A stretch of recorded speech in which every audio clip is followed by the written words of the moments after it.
Salut tout le monde. Alors cette vidéo aujourd'hui, c'est une mise à jour de mon tutoriel 5 astuces pour Procreate qui était sorti en 2018 et du coup maintenant il est assez daté on va dire parce que l'application a énormément changé, donc je fais une mise à jour de ce tutoriel pour les débutants qui ne savent pas comment utiliser Procreate. Donc dans cette vidéo vous allez apprendre à faire une ligne droite, à utiliser des formes géométriques, vous allez apprendre à utiliser l'outil Color Drop pour coloriser vos dessins rapidement, l'Alpha Lock, vous allez apprendre à ajouter du texte et encore plein d'autres choses, donc n'hésitez pas à regarder la vidéo entièrement. Si vous êtes déjà abonné à ma chaîne et que vous avez déjà vu mes tutoriels, vous n'allez pas apprendre grand chose de nouveau. Par contre, vous allez pouvoir me donner un avis sur la qualité d'image, parce que j'ai changé de caméra pour pouvoir avoir une meilleure image, parce que du coup je suis en train de refaire mon tutoriel complet Procreate 5, en écoutant vos conseils, en parlant plus lentement, etc., etc. Si ça vous plaît, lâchez un pouce bleu et abonnez-vous à la chaîne, je fais des vidéos régulièrement. Et du coup, on va commencer maintenant. Alors le premier truc qu'on va faire, c'est qu'on va dessiner des formes géométriques, parce que dessiner des formes géométriques, c'est quelque chose qui peut être assez surprenant au départ dans Procreate. Donc je vais vous montrer d'abord comment créer une ligne droite. Donc vous avez juste à tracer comme ça un trait, vous maintenez appuyé, et maintenant vous pouvez bouger la ligne. Et si vous appuyez avec un doigt sur l'écran, vous allez pouvoir aimanter la ligne sur une grille, sur un axe, et du coup ça vous permettra de faire pas mal de choses. Une fois que vous relâchez, vous avez ceci qui apparaît, modifier la forme, et vous pouvez encore continuer à modifier la forme en appuyant sur les points bleus. Vous pouvez créer un arc, et du coup vous pouvez comme ça ajuster directement votre faire une courbe et ainsi de suite, et transformer votre ligne en une courbe, ce qui peut être utile. Vous tapez sur l'écran pour sortir de ce mode, et c'est bon. Maintenant ce qu'on peut faire aussi, c'est qu'on peut effacer ça, et vous pouvez créer des formes géométriques. Par exemple, si vous voulez créer un cercle, vous avez juste à créer un cercle comme ça, rester appuyé, et vous pouvez voir que maintenant, en restant appuyé, j'ai créé une ellipse. Et donc là, c'est une ellipse qui n'est pas parfaite, et si je veux faire un cercle parfait, j'ai juste à appuyer avec un doigt sur l'écran, et maintenant, je peux redimensionner l'écran. Je peux cliquer sur modifier la forme, je peux ajuster la même chose, et du coup vous pouvez faire pas mal de choses comme ceci, et vous pouvez revenir à un cercle, vous faites ce que vous voulez. Ça marche aussi pour tout ce qui est carré et ainsi de suite, donc je vais vous montrer, comme ça, voilà, donc là j'ai créé un carré, enfin un rectangle plutôt, et maintenant je peux cliquer sur modifier la forme, et ici vous voyez que j'ai quadrilatère, rectangle, automatiquement, et donc je peux soit ajuster comme ça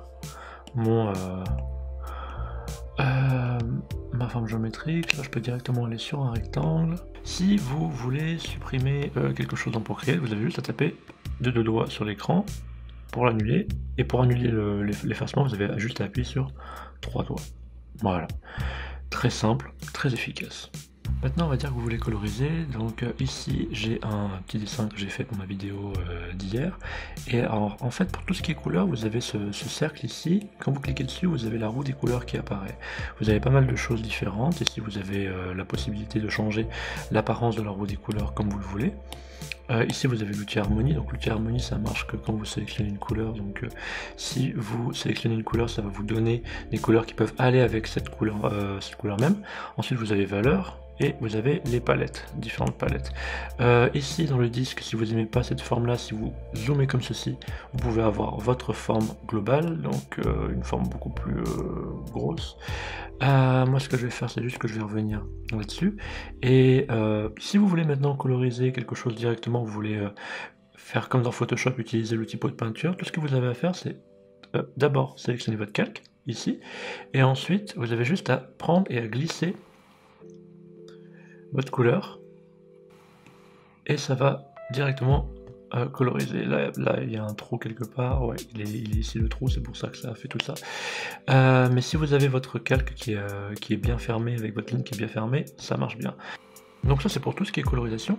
Maintenant on va dire que, supposons que vous voulez coloriser d'une autre manière. Donc là je vais juste coloriser d'une autre manière, je vais utiliser un brush, un gros brush, je vais aller dans...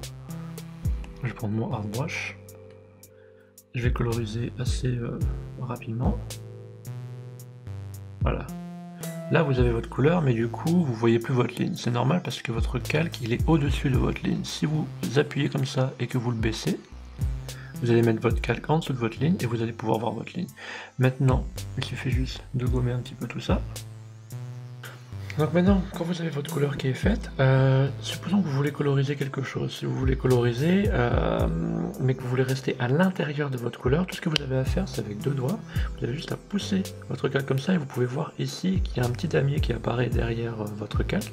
Et en fait, ça veut dire que l'alpha lock est activé. Et maintenant, si vous choisissez une autre couleur, on va partir par exemple là-dessus, et que vous mettez par exemple le pinceau super gros, vous pouvez coloriser qu'à l'intérieur de cette couleur, ce qui est particulièrement utile pour pouvoir faire, pour travailler des dégradés, ce genre de choses. Enfin, c'est vraiment utile pour ça.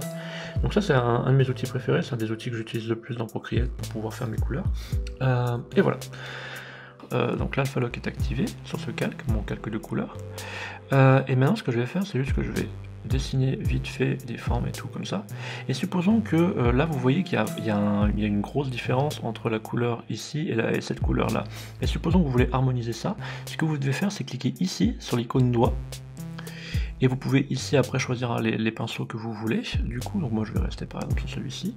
Et maintenant, en réglant juste la taille, quand vous passez sur la couleur, ça va harmoniser votre couleur au fur et à mesure. C'est quelque chose qui peut être très utile parfois pour juste pouvoir arriver à harmoniser un peu votre couleur. Ensuite, disons que vous voulez sélectionner une couleur. Tout ce que vous avez à faire, c'est rester appuyé avec un doigt et la couleur va se sélectionner. Comme vous voyez, donc là, si j'appuie ici, vous voyez orange, et là je vais partir sur un rose par exemple, et vous voyez qu'ici ça apparaît. Si je lâche, la couleur apparaît ici, et après vous pouvez la réutiliser. Ah oui, évidemment, il faut juste que je désactive l'Alpha Lock, et après vous pouvez la réutiliser. Donc par exemple, si je veux sélectionner cette couleur, j'ai juste à rester appuyé avec un doigt, et vous voyez que la couleur apparaît, et je peux l'utiliser.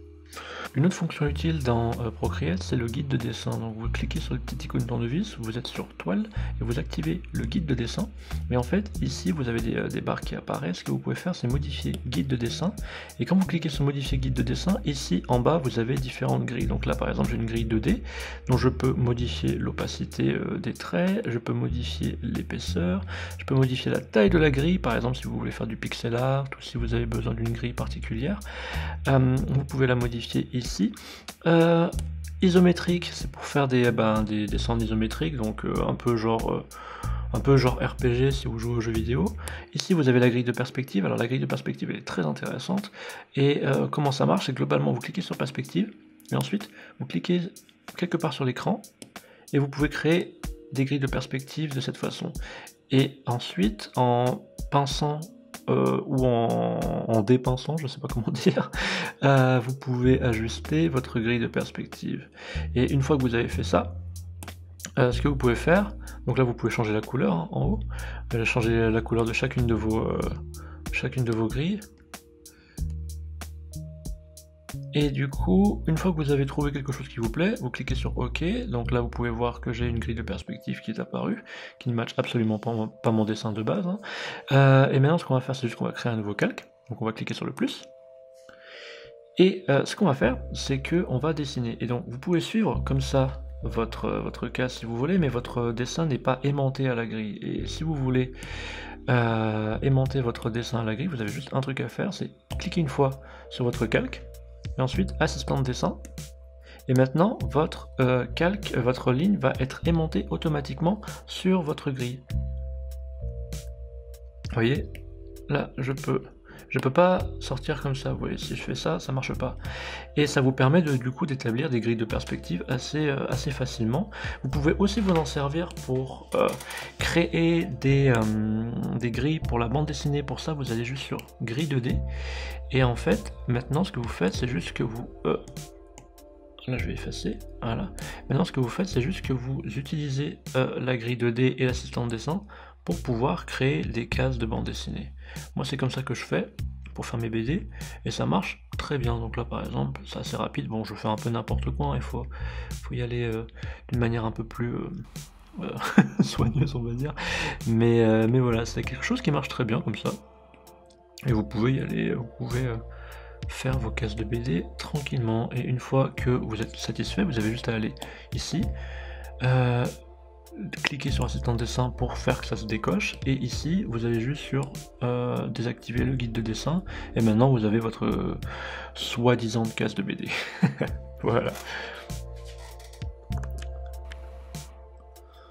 Ensuite, supposons que vous voulez ajouter du texte dans votre illustration.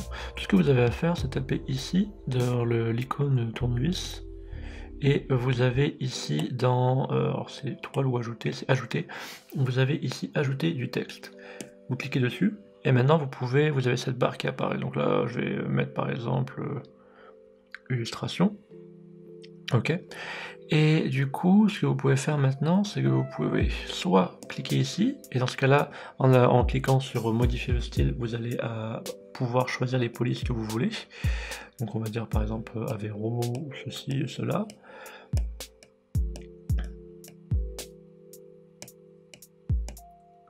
Je vais partir sur notre Wi-Fi par exemple. Et ici vous avez light ou bold, donc light ça veut dire que c'est comme ça, et bold ça veut dire que c'est en gras.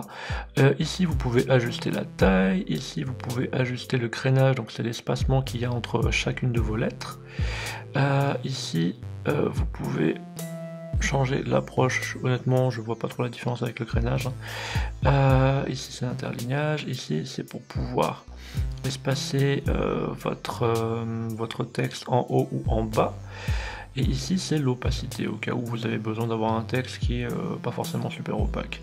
Ici vous avez les options de formatage de votre texte, donc là c'est central, là c'est sur la droite, là c'est sur la gauche, etc. etc. Ici vous pouvez le souligner, ici vous pouvez vider votre texte et juste garder l'extérieur de la ligne, ce qui peut être utile, et ici vous pouvez le mettre en majuscule. Voilà, c'est ce qu'il y a à savoir sur l'outil texte. Une fois que vous avez choisi votre texte, vous pouvez ensuite le déplacer. Vous voyez ici, ici, ici. Et vous pouvez aussi, en utilisant déformation, vous pouvez le déformer comme ceci. Donc là j'avais cliqué sur déformer, sur maillage avancé, et vous avez tous ces petits points bleus, et en bougeant ces petits points bleus, vous pouvez du coup modifier l'apparence de votre texte. Donc on va faire comme ceci. Par exemple, je fais n'importe quoi. Hein. Ne m'en voulez pas, c'est comme ça. C'est juste pour vous montrer. Et une fois que vous avez fait ça, votre calque de texte a été rasterisé, ça veut dire que vous ne pourrez plus le modifier après. Donc ça c'est quelque chose qui est juste important à savoir.